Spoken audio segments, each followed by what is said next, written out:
الحمد للہ رب العالمین والعاقبۃ للمتقین والصلاة والسلام علی سید المرسلین۔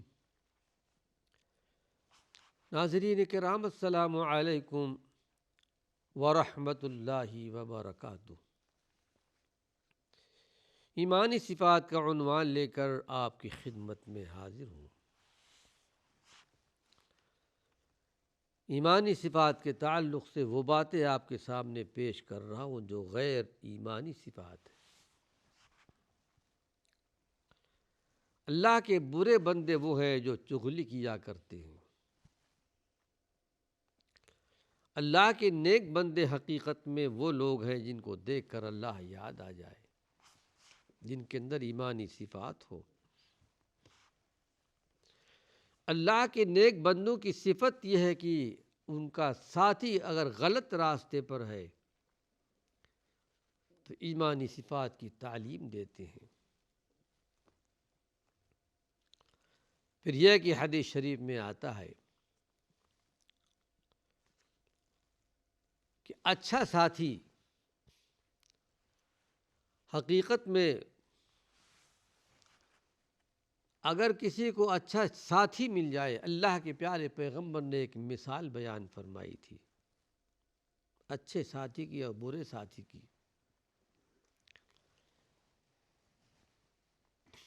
کہ اگر آدمی اچھے آدمیوں کے ساتھ بیٹھے گا، اس سے اچھی باتیں لے گا، اچھی باتیں سیکھے گا، اس کی مثال اللہ کے پیارے پیغمبر نے دی تھی مشک سے۔ اس کی مثال مشک کی طرح ہے۔ جس طرح مشک اگر آدمی مشک کے قریب جائے گا یا تو خرید لے گا یا تو کم سے کم مشک کی خوشبو اس کو پہنچ جائے گی، اس طرح نیک آدمی ہے۔ نیک آدمی کے ساتھ آدمی بیٹھے گا تو اچھی بات سیکھے گا، برے آدمی کی ہم نشینی اختیار کرے گا، دوستی کرے گا، اس سے بری باتیں سیکھے گا۔ اللہ کے پیارے پیغمبر نے اس کی مثال لوہار سے دی ہے۔ لوہار کا کام یہ ہے لوہا گرم کرنا، آگ کی طرح اس کو لال کرنا۔ اب لوہار کے پاس بیٹھے گا تو لوہار کے پاس کیا چیزیں ملیں گی؟ یا تو دھواں ملے گا، یا تو اس کے کپڑے جلیں گے یا بدن جلیں گے، کوئی فائدہ نہیں ہوگا۔ اس طرح جو برے آدمی ہوتے ہیں، برے ساتھی ہوتے ہیں، ان سے پرہیز کرنا چاہیے۔ ہاں، اگر اتنی طاقت ہے، ایمان صفات میں اگر اتنی جان ہے کہ اپنے آپ کی حفاظت کرتے ہوئے اس کو نصیحت کی جائے تو حقیقت میں ایک ایمانی صفات میں داخل ہوگا۔ حضرت عون رضی اللہ عنہ کہتے ہیں کہ میں مالداروں کے ساتھ بیٹھا، ان کی صحبت اختیار کی، اچھے اور بری ساتھی کی مثال پیش کر رہا ہوں۔ ان کی صحبت اختیار کی، دیکھا کہ اچھے اچھے کپڑوں میں ملبوس، اچھے سواریوں میں، اچھی خوشبو میں، دل میرا ملول رہا کرتا تھا۔ اس کے بعد میں نے مسکینوں کے ساتھ بیٹھنا شروع کر دیا، مجھے بہت راحت ملی، بہت سکون ملا۔ آئیے ایک حدیث اور آپ کے سامنے پیش کر رہا ہوں، ابو داؤد شریف کی ہے۔ یعنی دلوں کے اندر کوئی کینہ پیدا کر دینا، کوئی شوشہ ڈال دینا کہ دو بھائیوں کے اندر جدائی ہو جائے، نفرت پیدا ہو جائے، اسلام نے سختی سے منع کیا ہے۔ یہ روایت ہے عبداللہ بن مسعود رضی اللہ عنہ سے کہ اللہ کے رسول صلی اللہ علیہ وسلم نے ارشاد فرمایا، لا یبلغنی احد من اصحابی عن احد شیئا، کہ دیکھو تم میں سے کوئی آدمی میرے کسی صحابی، میرے ساتھی کے بارے میں کوئی ایسی چیز نہ آ کے پیش کرے کہ جس سے میرے دل میں کوئی بات پیدا ہو جائے۔ فَإِنِّي أُحِبُّ أَنْ أُخْرُجَ إِلَيْكُمْ وَأَنَا سَلِيمُ الْقَلْبِ، مجھے یہ پسند ہے کہ میں جب تمہارے پاس آؤں تو سلیم الصدر کے ساتھ آؤں، میرا دل بالکل پاک صاف ہو، یعنی کسی کی طرف سے کوئی بدگمانی کی بات میرے سامنے کوئی نہ پیش کرے، کوئی شکایت نہ کرے کہ فلاں آدمی کے اندر یہ بیماری ہے یا یہ غیر ایمانی صفات ہیں۔ شکوے شکایت کے طور پر یا چغلی کے طور پر یا غیبت کے طور پر یا برائی کی بنا پر کوئی بات میرے سامنے پیش نہ کرے۔ گویا اللہ کے پیارے پیغمبر نے اس حدیث کے ذریعے اپنی امت کو ایک درس دیا ہے، سبق دیا ہے کہ دوسروں کے متعلق ایسی باتیں سننے سے بھی آدمی کو پرہیز کرنا چاہیے۔ نہ زبان سے غلط بات کہی جائے، نہ کان سے غلط بات سنی جائے جس سے اس کے دل میں بدگمانی ہو، کدورت ہو، رنجش ہو۔ اللہ کے پیارے پیغمبر نے سختی سے منع کر دیا ہے۔ یہ بات تو ہوئی چغل خوری کی، آئیے غیبت اور بہتان، جس قسم کے مفاسد اور جو خطرناک نتیجے چغل خوری سے پیدا ہوتے ہیں، اس سے کہیں زیادہ خطرناک اور سنگین قسم کے نتیجے غیبت سے اور بہتان لگانے سے ہوتے ہیں۔ غیبت یہ کسی بھائی کی ایسی بات یا اس کے کسی ایسے فعل کا ذکر کیا جائے کسی آدمی کے سامنے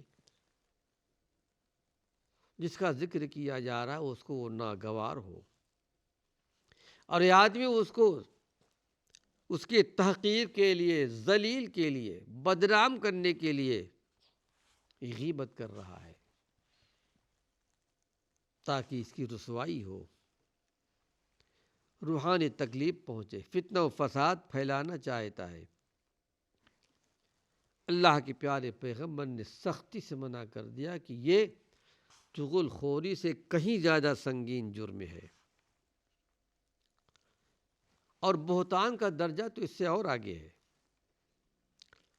بہتان اس کا نام کہ اللہ کے کسی بندے کی طرف سے کسی ایسی برائی، بد اخلاقی کی طرف نسبت کی جائے جس سے سامنے والا آدمی بالکل پاک ہو، بری و ذمہ ہو۔ بڑی شقاوت ہے، بڑی بدبختی کی بات ہے کہ ایسا کرنے والے حشر کے میدان میں، قیامت کے میدان میں سخت مجرم قرار دیے جائیں گے۔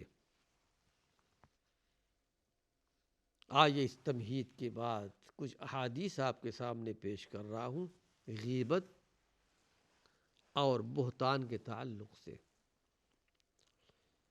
حقیقتاً مسلم معاشرے میں آج اس کا بہت رواج چل پڑا ہے، مردوں میں بھی، عورتوں میں بھی، خاندانوں میں۔ ایک حدیث پیش کر رہا ہوں ابو داؤد شریف کی۔ عن ابی برزۃ الاسلمی، روایت کرتے ابو برزہ اسلمی رضی اللہ عنہ، قال قال رسول اللہ صلی اللہ علیہ وسلم، کہتے ہیں کہ اللہ کے نبی نے ارشاد فرمایا، یا معشر من آمن بلسانہ، آپ نے ارشاد میں آئے وہ لوگوں جو اپنے زبان سے ایمان لا چکے ہو، وَلَمْ يَدْخُلِ الْإِيمَانُ قَلْبَهُ، ایمان ان کے دل میں داخل نہیں ہوا۔ زبان کے مسلمان ہیں، دل کے مسلمان نہیں، ان کا ایمان زبانوں پر ہے لیکن دل میں ایمان نہیں ہے۔ آپ نے فرمایا لا تغتاب المسلمین، دیکھنا مسلمانوں کی غیبت نہیں کرنا۔ آپ نے منع فرما دیا۔ کسی مسلمان بھائی کے اندر اگر کوئی غیر ایمانی صفات ہو، کچھ بھی ہو، غیبت نہیں کرنا کہ فلاں آدمی ایسا کر رہا ہے، ایسا کہہ رہا ہے، اس کی زندگی ایسی ہے، اس کے عادات، اس کے اخلاق اور اطوار ایسے ہیں۔ وَلَا تَتَّبِعُوا عَوْرَاتِهِمْ، اور دیکھنا ان کے عیبوں کے پیچھے نہیں پڑنا، عیبوں کو ٹٹولنے سے اللہ نے منع کر دیا ہے۔ عیبوں کو ٹٹول مت، فَإِنَّهُ مَنِ اتَّبَعَ عَوْرَاتِهِمْ، اور جو کسی کے عیبوں کو تلاش کرنے میں لگ جائے گا، یتبع اللہ عورتہم، اللہ رب العالمین اس کے عیبوں کے پیچھے پڑ جائے گا، حالانکہ وہ سب جانتا ہے۔ وَمَن یتبع اللہ عورتہ، اور اللہ جس کے پردے کے پیچھے، عیبوں کے پیچھے پڑ جائے گا، یفضحہ فی بیتہ، پروردگار عالم اس کو یعنی بدنام کر دے گا، تباہ و برباد کر دے گا، اللہ جس کے عیبوں کے پیچھے لگ جائے۔ اس حدیث سے پتہ چلتا ہے کسی مسلمان کی غیبت اور اس کی عیوب، کمزوریوں کی تشہیر میں دلچسپی لینا حقیقت میں یہ منافقانہ حرکت ہے، اور اس کا تعلق زبان سے ہے، یعنی کسی کے پردہ پوشی کرنا حقیقت میں یہ ایمانی صفات میں،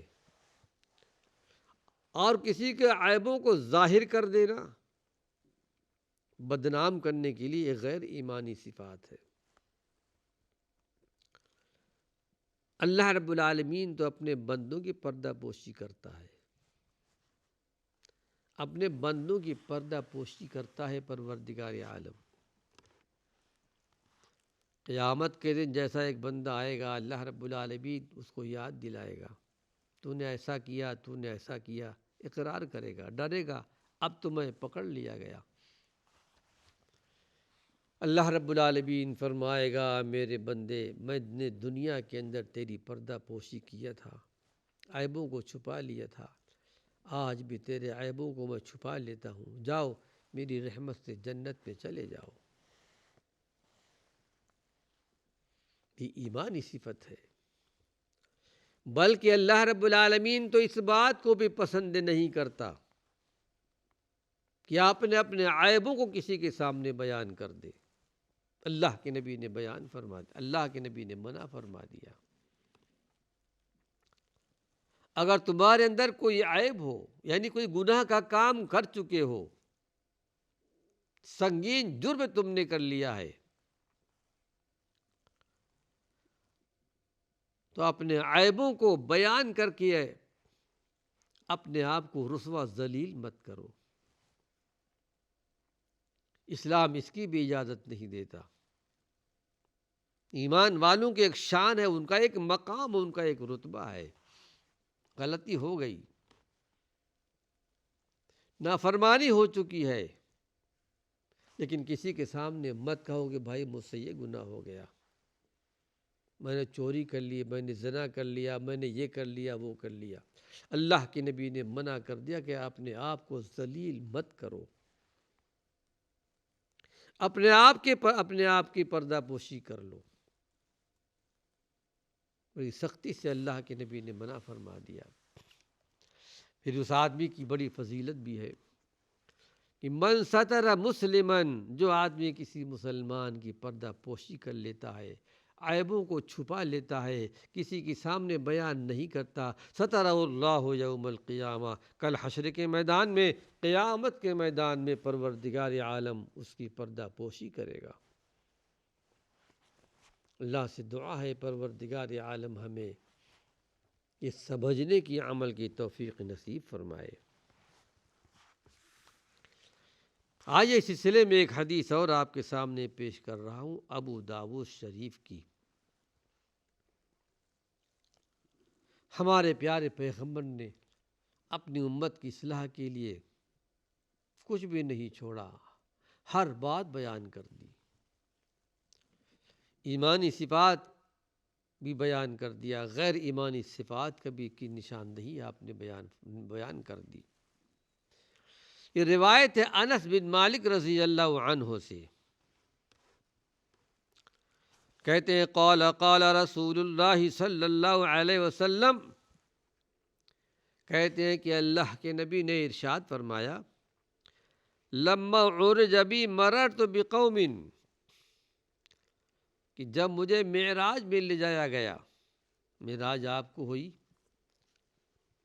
مکی زندگی میں ہجرت سے تقریباً 2.5 سال یا 3 سال پہلے، کہتے کہ مجھے جب معراج پر لے جایا گیا تو میرا گزر ایسی قوم سے ہوا، کیونکہ اللہ رب العالمین نے بہت ساری نشانیاں آپ کو دکھائیں۔ سورہ بنی اسرائیل 15 پارہ اللہ رب العالمین نے مختصر بیان کیا ہے معراج کا، اور اس کا کچھ ذکر آتا ہے سورہ نجم کے اندر، کہ ہم نے راتوں رات آپ کو سیر کرائی مسجد حرام سے مسجد اقصی تک، لنریہ من آیاتنا، تاکہ آپ کی نشانیاں ہم دکھائیں۔ انبیاء علیہ السلام کو پروردگار عالم نے اپنی نشانیاں دکھلائی تھیں تاکہ انہیں یقین کامل ہو جائے۔ ابراہیم علیہ السلام کا ذکر آتا ہے وَكَذَلِكَ نُورِ ابراہیم ملکوت السماوات والارض، آسمان و زمین کی ملکوت حکومت ہم نے ان کو ساری نشانیاں بتائیں۔ موسیٰ علیہ السلام لِنُرِيَهُ مِنْ آیاتنا الکبریٰ، یعنی ہم نے موسیٰ علیہ السلام کو بھی اپنی نشانیاں بتائیں، اور حقیقت میں نشانیاں دیکھنے کے بعد انبیاء علیہ السلام بہت بڑی بڑی مصیبتیں جھیل لیتے تھے، ان کو یقین کامل تھا۔ ناظرین کرام، وقت ختم ہو چکا ہے، اللہ نے چاہا کچھ اور مفید باتیں غیبت اور بہتان کے تعلق سے اگلے درس میں پیش کروں گا۔ وآخر دعوانا ان الحمد للہ رب العالمین۔